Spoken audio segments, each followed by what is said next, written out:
नमस्कार, मैं हूं आपके साथ बुलबुल भारद्वाज और आप देख रहे हैं आर्य न्यूज।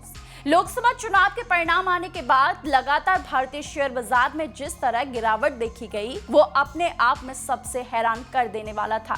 एक अनुमान है कि इस गिरावट में करीब 30 लाख करोड़ रुपए लोगों के डूब गए हैं, लेकिन अब लगता है कि शेयर बाजार फिर से अपनी उसी पकड़ को बनाए रखेगा। चुनाव परिणाम से पहले पीएम मोदी ने कहा था कि शेयर बाजार में तेजी देखी जाएगी, लेकिन इसका उल्टा ही हुआ। शेयर बाजार और नीचे गिर गया, जिसकी किसी ने भी कल्पना नहीं की थी। लेकिन अब लोकसभा चुनाव परिणाम 2024 के बाद प्रधानमंत्री नरेंद्र मोदी का तीसरा कार्यकाल तय होते ही बाजार से गायब रौनक अब लौटने लगी है और ये इन्वेस्टर्स के लिए राहत भरी खबर है। आपको बता दें कि भारतीय रिजर्व बैंक की मौद्रिक नीति समिति के फैसले के बाद शेयर बाजार में बड़ा एक्शन दिख रहा है।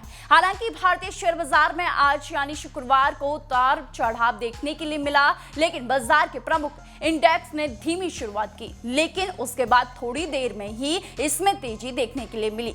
ब्याज दरों को 6.5% पर बरकरार रखने के फैसले के बाद सेंसेक्स 771.98 1.0 लेकिन ब्याज दरों को 6.5% पर बरकरार रखने के फैसले के बाद सेंसेक्स 771.98 यानी 1.2% अंक चढ़कर 75,840.49 पर पहुंच गया। वहीं दूसरी ओर निफ्टी 228.90 यानी 1% अंक मजबूत होकर 23,050.30 पर पहुंच गया। मौद्रिक नीति समिति की बैठक से पहले शेयर बाजार में शुक्रवार को उतार चढ़ाव के साथ कारोबार शुरू हुआ। शुरुआती कारोबार में सेंसेक्स 100 अंकों तक फिसल गया, 75,000 अंक से नीचे पहुंच गया।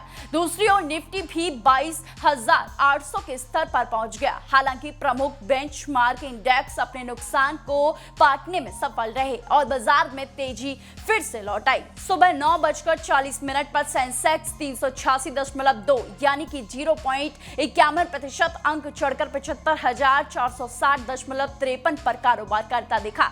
दूसरी ओर निफ्टी 121.55 यानी कि 0.53% अंक मजबूत होकर 22,942.95 के स्तर पर पहुंच गया। शुरुआती कारोबार में रुपए यानी डॉलर के मुकाबले 7 पैसे की बढ़त के साथ 83.46 रुपए के स्तर पर पहुंच गया।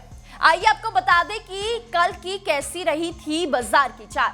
लोकसभा चुनाव के नतीजों से सहमी शेयर बाजार की गाड़ी लगभग पटरी पर लौट गई और गुरुवार यानी 6 जून को इक्विटी बेंचमार्क लगातार दूसरे दिन पॉजिटिव रुख में बंद हुए।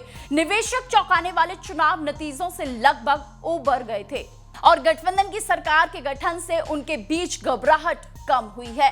30 शेयरों वाला बीएसई सेंसेक्स गुरुवार को शानदार तेजी के साथ 75,078.70 अंक पर खुला और कारोबार के दौरान ये 75,297.73 अंक के इंट्राडे हाई लेवल तक पहुंच गया था। अंत में सेंसेक्स 0.93% या 692.27 अंक उछलकर 75,074.51 अंक पर बंद हुआ। इसी तरह नेशनल स्टॉक एक्सचेंज का निफ्टी भी कल 0.89% या 201.5 अंक की वृद्धि के साथ 22,821.40 अंक पर बंद हुआ।